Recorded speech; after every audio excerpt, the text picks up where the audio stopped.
بسم اللہ الرحمن الرحیم۔ ترجمہ: اللہ کے نام سے شروع جو بہت مہربان رحمت والا۔ صراط الذین انعمت علیہم غیر المغضوب علیہم ولا الضالین۔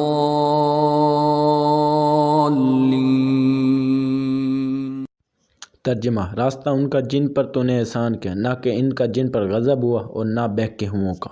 صراط الذین انعمت علیہم، ان لوگوں کا راستہ جن پر تو نے احسان کیا۔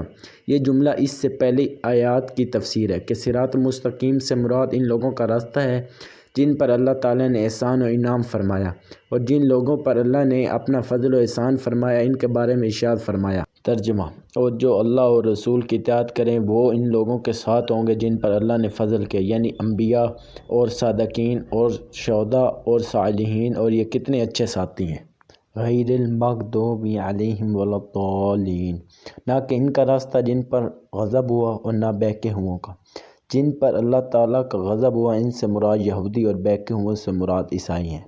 ہر مسلمان کو چاہیے کہ وہ عقائد، اعمال، سیرت، صورت ہر اعتبار سے یہودیوں، عیسائیوں اور تمام کفار سے الگ رہے، نہ ان کے طور طریقے اپنائے اور نہ ہی ان کے رسم و رواج اور فیشن اختیار کرے، اور ان کی دوستیوں اور محبتوں سے دور رہتے ہوئے اپنے آپ کو قرآن و سنت کے سانچے میں ڈالنے میں ہی اپنے لیے دونوں جہان کی سعادت تصور کرے۔ آیات ولضالین سے متعلقہ شرعی مسئلہ۔ بعض لوگ ولضالین کو ولضالین پڑھتے ہیں، ان کا ایسا کرنا حرام ہے۔ آمین سے متعلقہ شرعی مسائل۔ یہ قرآن مجید کا کلمہ نہیں ہے۔ نماز کے اندر اور نماز سے بعد جب بھی سورہ فاتحہ ختم کی جائے تو اس کے بعد آمین کہنا سنت ہے۔